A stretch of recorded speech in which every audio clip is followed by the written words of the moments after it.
అందరికీ నమస్కారం. రాత కోత వాత కార్యక్రమానికి మీ అందరికీ స్వాగతం. ఈరోజు వివిధ ప్రధాన పత్రికల్లో వచ్చిన ముఖ్యమైన కథనాలు చూస్తే దాదాపుగా మొంతా తుఫాన్కి సంబంధించినటువంటి అప్డేట్స్ వచ్చాయి. ఒక్కొక్క పత్రిక ఒక్కొక్క రకంగా ఈ కథనాలు ఇచ్చింది. చూడొచ్చు. శాంతించిన మోంతా, నరసాపురం సమీపంలో అర్ధరాత్రి 1 గంటకు తీరం దాటిన పెను తుఫాను అన్నట్టుగా సాక్షి పత్రికలు వస్తే, తీరాన్ని తాకిన మోంతా నేటి సాయంత్రానికి వాయుగుండంగా మారి బలహీనం, కోస్తా జిల్లాల్లో విస్తారంగా వర్షాలు కురిసే అవకాశం అన్నట్టుగా ఈనాడు రాసింది. అయితే వణికిన తీరం, ఇది ఆంధ్రప్రభ హెడ్డింగ్. మరి ఎక్కడ తీరం వణికిందో ఆ పత్రికే తెలియాలి. వాస్తవానికి తుఫాను తీరం తాకినటువంటి ప్రాంతంలో ఎక్కడ వణికినటువంటి దాఖలాల్లో ఎక్కడ అలాంటి ప్రమాదకరమైనటువంటి పరిణామాలు సంభవించలేదు. అంతా ఊహించినట్టుగా రాష్ట్ర ప్రభుత్వం మొత్తం మోహరించినట్టుగా కాకినాడలో అయితే చాలా ప్రశాంతమైనటువంటి వాతావరణం. నిన్నైతే ఎండ కాసినటువంటి సందర్భం కూడా ఉంది. ఇట్టా మొత్తం ఈ తుఫాను తాకిడి గురించి కాకినాడ చుట్టూ సాగించినటువంటి ప్రచారం అంతా ఒట్టి మాటలుగానే మిగిలిపోయింది. ఏమీ ఆచరణలోకి రాలేదు. ఆఖరికే తుఫాన్ తీరం తాకిందని చెప్పినటువంటి ప్రాంతంలో కూడా అమలాపురం, అల్లవరం అలాంటి ప్రాంతాల్లో కూడా రాత్రి వరకు చాలా సాధారణమైనటువంటి పరిస్థితులు. కానీ రాత్రి తీరం దాటిన తర్వాత మాత్రం అనేక చోట్ల భారీ వర్షాలు కురుస్తున్నాయి. ముఖ్యంగా మధ్య కోస్తాంధ్ర, దక్షిణాంధ్ర ఈ ప్రాంతంలో భారీ వర్షాలు అయితే ఇప్పటికీ ఎడతెరిపి లేకుండా పడుతున్నాయి. ఇక మొంతా బీభత్సం, గాలులు వర్షాలతో కుదిపేసిన తుఫాన్. మరి ఎక్కడ కుదిపేసిందో ఆంధ్రజ్యోతికే తేలాలి. అంత బీభత్సమైనటువంటి గాలుల తీవ్రత ఎక్కడా లేదు. కనీసం గంటకి 90 నుంచి 110 కిలోమీటర్ల వేగంతో గాలులు వీస్తాయి అని వాతావరణ శాఖ అంచనా వేసింది. కానీ అందుకు భిన్నంగా 60-70 కిలోమీటర్ల వేగంతో మాత్రమే గాలులు వీసాయి. కొన్ని చోట్ల చెట్లు విరగబడడం, అక్కడక్కడ కరెంటు స్తంభాలు నేలకూలడం ఇలాంటి పరిణామాలు అయితే సంభవించాయి. ఇక అల్లకల్లోలం, ప్రజాశక్తి అల్లకల్లోలం అన్నంత పరిస్థితి ఎక్కడ లేదు. నిజానికి ఇంత అడావడి మీడియాలో కొన్ని అంటే ఆంధ్రజ్యోతి, ఆంధ్రప్రభ, ప్రజాశక్తి రాసినంత పరిస్థితి అయితే నిన్న లేదు. ఎందుకంటే నిన్న రాష్ట్రం మొత్తం మీదే చూస్తే హయ్యెస్ట్ వర్షపాతం కావల్లో కురిసింది. 21 సెంటీమీటర్ల వర్షపాతం. 21 సెంటీమీటర్లు అంటే కొంత భారీ వర్షపాతం కింద లెక్క, కానీ ప్రమాదకరం మొత్తం ముంచేసేటువంటి స్థాయి అయితే కాదు. 21 సెంటీమీటర్లు. ఆ తర్వాత దగదర్తి 17 సెంటీమీటర్లు, ఉలవపాడు 16 సెంటీమీటర్లు, సింగరాయకొండ 16.6, జలదంకి 16.1, కందుకూరు 15.3 ఇవన్నీ సాధారణ వర్షపాతం కింద లెక్క. 15 సెంటీమీటర్ల లోపు కురిసేటువంటి వర్షపాతాన్ని సాధారణ వర్షపాతంగానే భావిస్తారు. 15 సెంటీమీటర్ల పైబడినైతే అదొక మాదిరిగా ఒక ప్రమాదకర సంకేతంగా చూస్తారు. 22 సెంటీమీటర్లు పైబడినటువంటి వర్షపాతం పడితే మాత్రం అది పూర్తిగా ప్రమాదకర సూచికగా, చాలా ప్రమాదకరమైనటువంటి సంకేతంగా పరిణమిస్తారు. అలాంటి వర్షపాతం ఎక్కడా కురిసిన దాఖలాల్లో. పైగా ఇవన్నీ మొత్తం చూడండి, అన్ని ప్రకాశం, నెల్లూరు ఉమ్మడి జిల్లాలకు సంబంధించినటువంటి ప్రాంతాలే. ఎక్కడ తుఫాన్ తీరం తాకుతుందని, తుఫాన్ కేంద్రీకృతమై ఉందని, తుఫాన్ చాలా బీభత్సం సృష్టించబోతుందని జరిగిన ప్రాంతంలో ఎక్కడ భారీ వర్షాలు కురిసిన దాఖలాల్లో. ఈరోజు కూడా ఇప్పటికీ ప్రకాశం, గుంటూరు, బాపట్ల, కృష్ణా, ఎన్టీఆర్, పశ్చిమ గోదావరి ఇలాంటి ప్రాంతంలోనే భారీగా వర్షాలు ఎడతెరిపి లేకుండా కురుస్తున్నాయి. అంతే తప్ప ఏదో పెద్ద పెను బీభత్సం జరిగిపోయిందంటే మీడియా మొత్తం ఈ తుఫాన్ విషయంలో ప్రజల్ని భయభ్రాంతులకు గురి చేసే పరిస్థితి వచ్చింది చాలా తీవ్రంగా. అసలు అక్కడ అలాంటి వాతావరణం లేకపోయినా ఏదో జరిగిపోతుందన్నట్టు. ఉప్పాడ లాంటి ప్రాంతంలో సహజంగానే ప్రతిరోజు అలలు తీరాన్ని తాకుతూ ఉంటాయి, అవి ఎగిసిపడుతుంటే కొన్నిసార్లు పోటు సమయంలో అయితే రోడ్డు మీద కూడా అలల తాకిడి ఉంటుంది.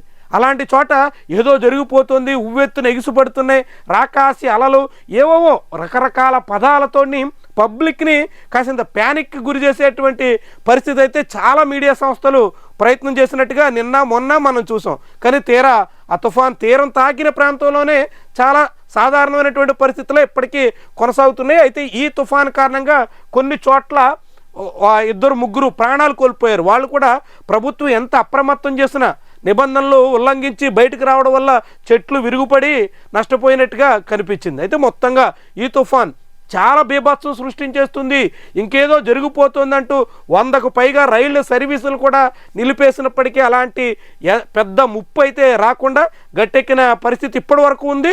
ఇక ఇప్పుడైతే విస్తారంగా వర్షాలు కురుస్తున్నాయి, సాయంత్రానికి వాయుగుండంగా మారి మరింత బలహీనపడుతుంది కాబట్టి పెద్ద ప్రమాదం అయితే ఉండకపోవచ్చు. ఇక మిగిలినటువంటి కథనాలు మనం చూస్తే బాబు కుతంత్రం, ప్రభుత్వ వైద్య కళాశాలలో నిర్మిస్తున్న వెనుకబడిన చిన్న రాష్ట్రాలు. దేశమంతా ప్రభుత్వ వైద్యం, ప్రభుత్వ విద్య వీటికి సంబంధించినటువంటి విషయాల్లో చాలా ప్రాధాన్యతలు ఇస్తున్నాయి. కానీ ఒక ఆంధ్రప్రదేశ్ రాష్ట్ర ప్రభుత్వం మాత్రం అందుకు విరుద్ధంగా మా దగ్గర డబ్బులు లేవు, నిధులు లేవు కాబట్టి ప్రైవేట్ వాళ్ళకి అప్పగిస్తాం, ప్రభుత్వమే సగం నిర్మించినటువంటి మెడికల్ కాలేజీలు కూడా మేము చేతులు దులుపుకుంటాం, ఇలాంటి దిశలో సాగుతుంది. ఇది చాలా తీవ్రమైనటువంటి ప్రజా వ్యతిరేకతకి కారణమవుతోంది. పీపీపీ పేరుతో ప్రభుత్వ వైద్య కళాశాలని ప్రైవేటు వాళ్ళ కట్టబెట్టడం మీద ప్రజల్లో చాలా అభ్యంతరాలు ఉన్నాయి. ప్రజల వైద్యం వాస్తవానికి పీపీపీకి మెడికల్ కాలేజీ ఇస్తే ఏదో మెడికల్ కాలేజీలో సీట్లు అమ్ముకుంటారా, అది ఒక్కటే సమస్య కాదు. అసలైన సమస్య ప్రజలకి ఆరోగ్య భరోసా పోతుంది. ప్రజలకి ఉచితంగా ప్రభుత్వ వైద్యశాలలో అందించాల్సినటువంటి వైద్యం దూరం అవుతుంది. అది ప్రైవేటు కార్పొరేట్ శక్తుల చేతుల్లో పడుతుంది. ప్రైవేటు వాళ్ళ చేతుల్లోకి మొత్తం వ్యవస్థలు పోతే ఏమవుతుందో మొన్నటి మనం ప్రైవేటు బస్సు ప్రమాదం చూసాం కదా.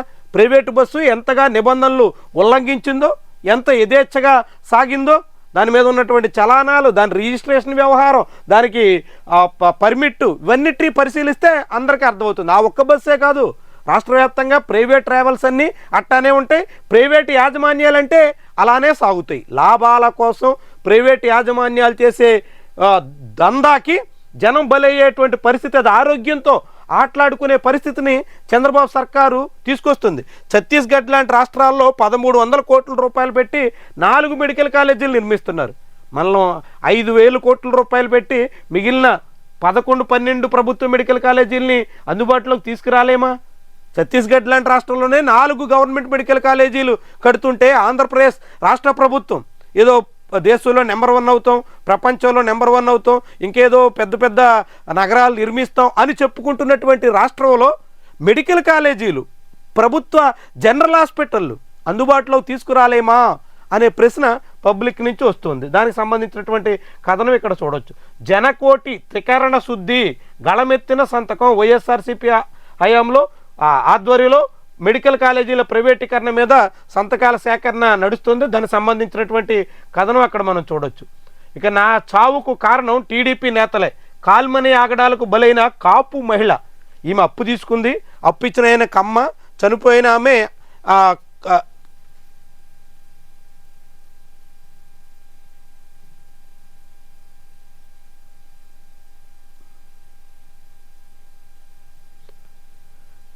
కాపు కాబట్టి మరి కాపు మహిళ అని అదే కారణంతో ప్రస్తావించారా, లేకుంటే ఇంకేమైనా కులం కారణాలు ఉన్నాయా తెలియాలి. కానీ కల్లూరు సురేష్ అనే తెలుగుదేశం పార్టీ అక్కడి నాయకుడు, స్థానిక నాయకుడు, మండల పార్టీ నాయకుడు అప్పులు ఇచ్చి ఆమెను వేధించడమే ఆమె ఆత్మహత్యకు కారణం అన్నట్టుగా ఈ కథనం సారాంశం. చాలా తీవ్రమైనటువంటి విషయాలు. ఎందుకంటే ఈ కాల్మనీ రాకెట్ గతంలో కూడా చంద్రబాబు హయాంలోనే చాలా పెద్ద దుమారం రేపింది. ఇప్పుడు మళ్ళీ ఇలా వడ్డీ వ్యాపారులు రెచ్చిపోవడం అనేది చాలా చాలా ప్రమాదకరమైనటువంటి సంకేతం. ప్రభుత్వం కట్టడి చేయాల్సినటువంటి బాధ్యత ఉంటుంది. అలాంటి మహిళ ఆత్మహత్య కారణమైనటువంటి వాళ్ళ మీద కఠిన చర్యలు తీసుకోవాల్సిన అవసరం కూడా చాలా ఎక్కువ కనిపిస్తుంది. ఇక 8వ వేతన కమిషన్కు ఆమోదం. కేంద్ర మంత్రివర్గ సమావేశంలో నిర్ణయం. కమిషన్ చైర్పర్సన్గా మాజీ న్యాయమూర్తి జస్టిస్ రంజన్ ప్రకాష్ దేశాయ్ 18 నెలల్లోగా సిఫార్సులు సమర్పించనున్న కమిషన్. వేతన కమిషన్తో 1,19,00,000 మంది ఉద్యోగులు, పెన్షనర్లకు లబ్ధి.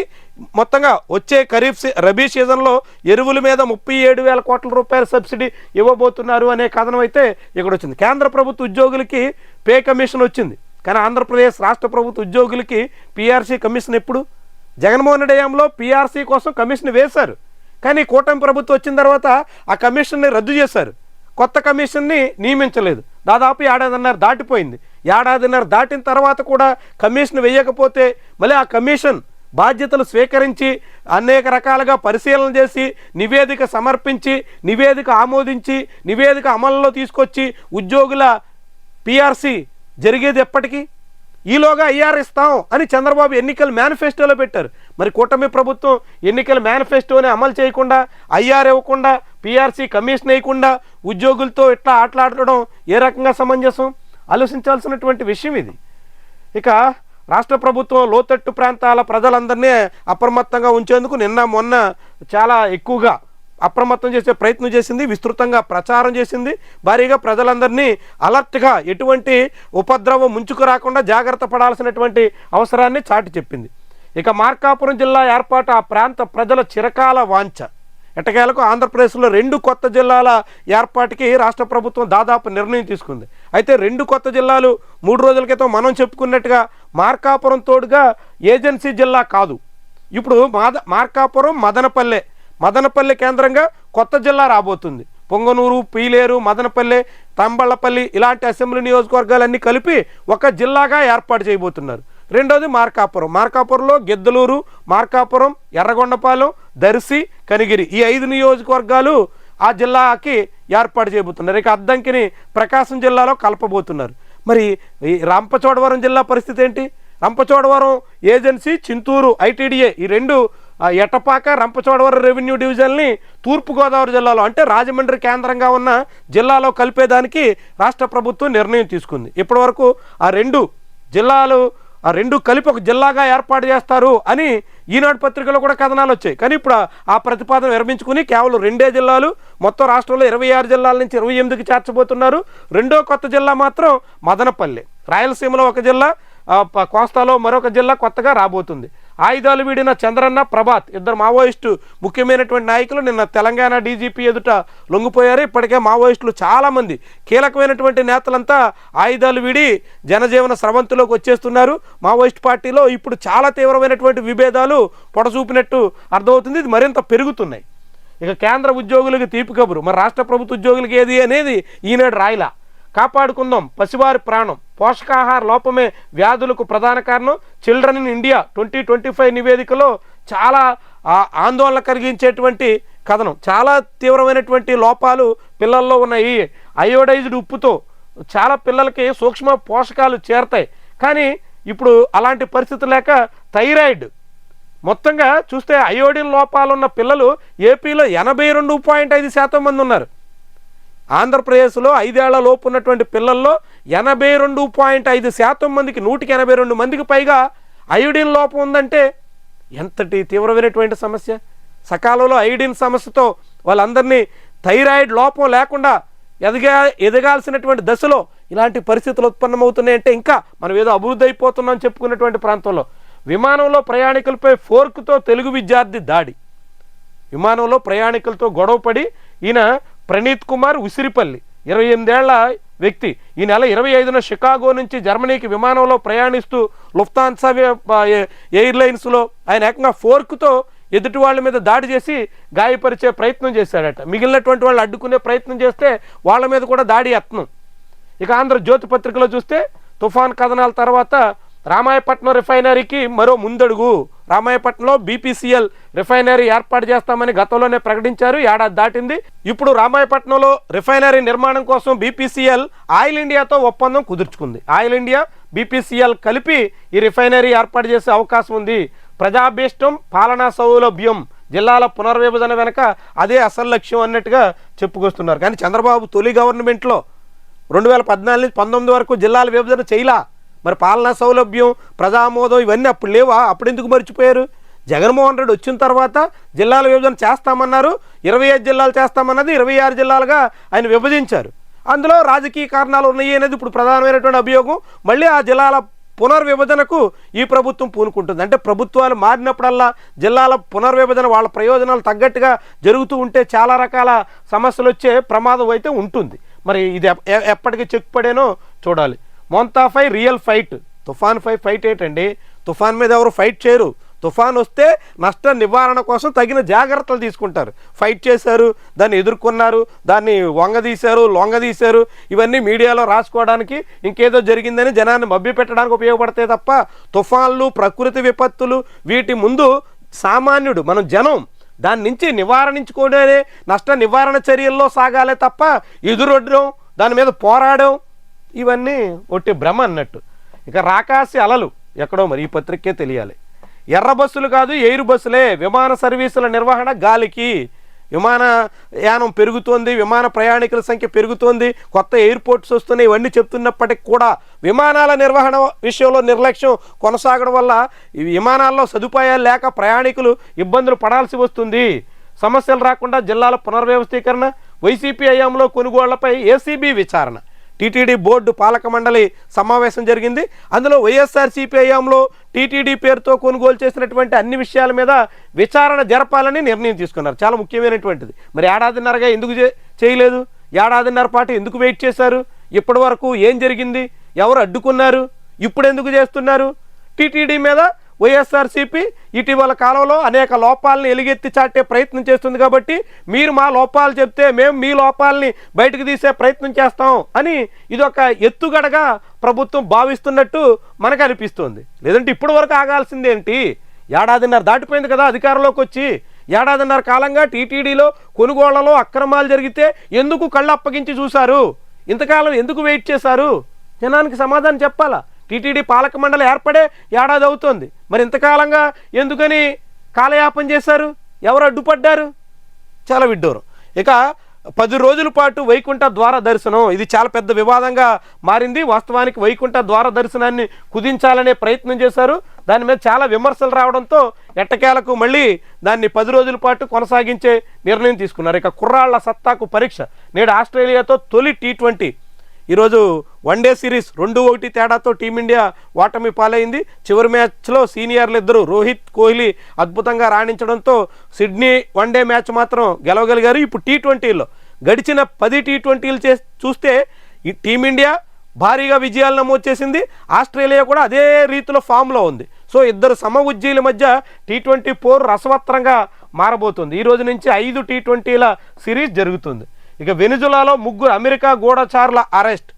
ఏకంగా వెనిజులా అధ్యక్షుడిని చంపేసేదానికి అతని చీఫ్ పైలట్, అధ్యక్షుడు ప్రయాణించే విమానాన్ని నడిపే పైలట్తో అమెరికన్ గూఢచారులు రాయబారం కుదుర్చుకున్నారంటే ఒక దేశ అధ్యక్షుడినే మట్టుపెట్టే ప్రయత్నానికి, లేదంటే ఆ విమానాన్ని అమెరికా వైపు తరలించి అమెరికాలో అతను దింపితే ఆ మధురోని అరెస్ట్ చేసే ప్రయత్నానికి కూడా అమెరికా ప్రయత్నం చేసింది. అంటే ఒక దేశ అధ్యక్షుడి మీదే ఎలా గురిపెట్టిందో, ఎంత ఒక దేశ సార్వభౌమాధికారంతో అమెరికన్ గవర్నమెంట్ ఎట్లా ఆడుకుంటుందో ఇదొక ఉదాహరణ అన్నట్టు.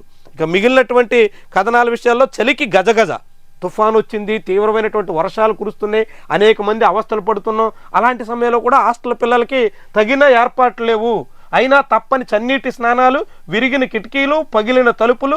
అల్లూరు జిల్లా గిరిజన హాస్టళ్ల దుస్థితి, సమస్యల కొలువుతో విద్యార్థుల ఇక్కట్లు. చూడండి విద్యార్థుల పరిస్థితి. ఆదివాసీలపై కేసుల, గిరిజనులను కలెక్టర్ బెదిరించడం దారుణం. హైడ్రో పవర్ ప్రాజెక్టులు వద్దంటూ గిరిజనులు ఆందోళన చేస్తుంటే వాళ్ళ మీద కేసులు పెట్టే ప్రయత్నానికి ఈ ప్రభుత్వం పూనుకుంది. దాని మీద పాడేరు జిల్లా అంటే అల్లూరు జిల్లా కలెక్టర్ తీరుని గిరిజన సంఘం నాయకత్వం తీవ్రంగా తప్పుపడుతుంది. ఇక భారీగా తగ్గిన బంగారం ధర. నిన్న మొన్న గడిచిన 2-3 రోజులుగా భారీగా తగ్గింది. ఢిల్లీ మార్కెట్లో 4,100 రూపాయలు తగ్గుదల, 1,20,800 రూపాయలకు దిగొచ్చిన 10 గ్రాముల ధర ఇంకా 1,20,000 వరకు ఉంది. ఇంకా తగ్గితే సామాన్యుడికి కొంత ఉపశమనం, లేదంటే మాత్రం కొంచెం భారం. ట్రంప్ చెప్పినట్లే ఇప్పుడు ఇండియన్ గవర్నమెంట్ ఏ నిర్ణయం తీసుకోవాలన్నా ముందు అమెరికా వాళ్ళు ఆదేశించాలి అన్నట్టుగా మారిపోయింది. అసలు భారతదేశాన్ని మోదీ పరిపాలిస్తున్నారా, ట్రంప్ పరిపాలిస్తున్నారా అన్నదే చాలా పెద్ద అనుమానం. ఎందుకంటే ఇప్పుడు మనం ఎక్కడ ఆయిల్ కొనుగోలు చేయాలి, ఎక్కడ ఏది కొనాలి అంతా ట్రంప్ నిర్దేశిస్తున్నాడు. ఇప్పటికే అమెరికా ఆగ్రహించింది కాబట్టి ఇరాన్ దగ్గర ఆయిల్ కొనడం మానేసాం, వెనిజులా నుంచి దిగుమతులు నిలిపేశాం. ఇప్పుడు రష్యా నుంచి ఆయిల్ కొనుగోళ్లు కూడా అమెరికా నిలిపేయాలని ఆదేశించింది. ఇండియన్ గవర్నమెంట్ అందుకు తల ఊపేసింది. చాలా ఎంత విడ్డూరంగా ఉందో చూడండి. పాకిస్తాన్లో తీవ్రవాదులు ఉన్నారని యుద్ధానికి బయలుదేరి ట్రంప్ చెప్పగానే వెనక్కి వచ్చేశారు. ఇప్పుడు రష్యాతో చౌక ఆయిల్ వస్తుంది, దేశంలో గడిచిన కొంతకాలంగా పెట్రోల్ ధరలు పెరగకుండా జనానికి కొంత రిలీఫ్గా ఉంది అనుకుంటే ఇప్పుడు రష్యా నుంచి ఆయిల్ దిగుమతులు కూడా ఆపేశారు. ఏమనాలా? ఎంతగా ట్రంప్ భారతదేశాన్ని ఎంత నిర్దేశిస్తున్నట్టుగా చూడాలా? మోదీ సర్కారు ఇంతగా అమెరికన్ గవర్నమెంట్ ముందు సాగిలు పడిపోవాలా? చాలా ఆందోళనకరమైనటువంటి పరిస్థితి ఇది. టెట్పై సుప్రీంకోర్టులో రివ్యూ పిటిషన్ వేస్తాం. మంత్రి నారా లోకేష్ నిన్న వాళ్ళ పార్టీకి సంబంధించినటువంటి ఎమ్మెల్సీలతో చెప్పినటువంటి మాట. మరి ఇంతకాలం ఎందుకు వేయలేదు? టెట్ మీద ఆదేశాలు రాగానే ఉపాధ్యాయులకి టెట్ ఉండాల్సిందే అంటూ చెప్పినటువంటి మాట మీద వెంటనే రివ్యూ పిటిషన్ వేయాలి కదా. ఇంతకాలం ఎందుకు లేట్ చేశారు? రాజకీయంగా ఉపాధ్యాయులకి మేము టెట్ పరీక్ష నుంచి మినహాయింపు ఇచ్చే ప్రయత్నం చేస్తున్నాం అని చెప్పుకునే దానికి ఈ ప్రభుత్వం యత్నిస్తున్నట్టు కనిపిస్తుంది. ఇందాక మనం మాట్లాడుకున్నాం కదా, అప్పు కట్టినందుకు ఒక మహిళ బలవన్మరణానికి గురి కావాల్సిన పరిస్థితి వచ్చింది గుంటూరు ప్రతిపాడు అసెంబ్లీ నియోజకవర్గంలో. ఇది ఆదోన్లో అప్పు కట్టలేదని ట్రాక్టర్ ఎత్తుకెళ్లిన బీజేపీ ఎమ్మెల్యే అనుచరుడు. చూడండి అసలు ఎలా ఉన్నారు. అసలు అప్పుల పేరుతో రైతుల్ని కూడా వేధించే పరిస్థితి ఎంతగా దిగజారారో చూడండి. ఇక ఏడాదిగా గుడిలోనే బడి, శిథిలావస్థకు చేరిన పాఠశాల భవనం, పండుగలు పూజల వేళ మర్రి చెట్టు కిందే బోధనం. ఇది రొద్దం, సత్యసాయి జిల్లాలో ఉన్నటువంటి రొద్దం వైటిరెడ్డిపల్లె గ్రామంలో ఇది పరిస్థితి. ప్రభుత్వం ఆలోచించాలి, ఎలాంటి స్కూళ్ళు సిద్ధం చేయాలి. ఇక ఫోన్ చేసిన వ్యక్తి పేరు కనిపించాల్సిందే, ట్రాయ్ ఆదేశాలు. ఇక నుంచి ఎవరైనా ఇంతకాలం ట్రూ కాలర్ ఇతర రకాల యాప్స్ ఉపయోగించినటువంటి వాళ్ళకి మాత్రమే ఫోన్ చేసినటువంటి వాళ్ళ పేరు కనిపిస్తుంది.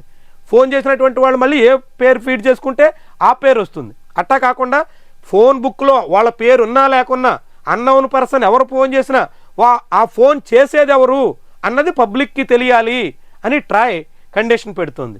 అందుకు తగ్గట్టుగా నిబంధనలు పాటించాల్సిందే అంటే డాట్ అనే సంస్థ అది సాధ్యం కాదు అని చేతులెత్తేసే ప్రయత్నం చేసింది. కానీ ట్రాయ్ మాత్రం ససేమిరా అని చెప్తుంది, ఖచ్చితంగా నిబంధనలు పాటించాల్సిందే అంటుంది. ఫోన్ బుక్లో పేరు ఉందా లేదా అనేది దాంతో సంబంధం లేకుండా ఎవరికి ఫోన్ చేసినా ఆ పేరు, ఆ ఒరిజినల్ పేరు పక్కాగా కనిపించాల్సిందే అన్నట్టుగా ఆదేశాలు ఇస్తుంది. మరి ఇలాంటివి అమల్లోకి వస్తే చాలా రకాలుగా దందాలకి అడ్డుకట్ట వేసే అవకాశం ఉంటుంది. ఎందుకంటే ఇప్పుడు రకరకాల పేరుతో డిజిటల్ అరెస్టు, ఇతర పేర్లతో భారీగా అక్రమాలకి సైబర్ నేరగాళ్లు పాల్పడుతున్నటువంటి తరుణంలో ఇలాంటి నిబంధనలు మొబైల్ ఆపరేటర్లు పాటిస్తే చాలా చాలా ప్రయోజనం ఉంటుంది. పాటించాలని కోరుకుందాం. చాలామందికి మేలు జరిగే అవకాశం అయితే ఉంటుంది. ఇవి ఈరోజు వివిధ పత్రికల్లో వచ్చిన ముఖ్యమైన కథనాలు. ఆ కథనాల వెనక అసలు కథలు, వార్తల వెనక వాస్తవాలు. ప్రతిరోజు ఇదే రీతిలో రాతా కోతా వాతా పేరుతో మనం ఉదయం 8 గంటల నుంచే ఈ విశ్లేషణ కార్యక్రమాన్ని కొనసాగిస్తున్నాం. ఖచ్చితంగా ఫాలో అవ్వండి. మీ అభిప్రాయాన్ని కామెంట్ రూపంలో తెలియజేయండి. దాంతోపాటుగా ఛానల్ని సబ్స్క్రైబ్ చేయడం, ఈ వీడియో లైక్ చేయడం మాత్రం మర్చిపోవద్దు. Thank you very much for watching.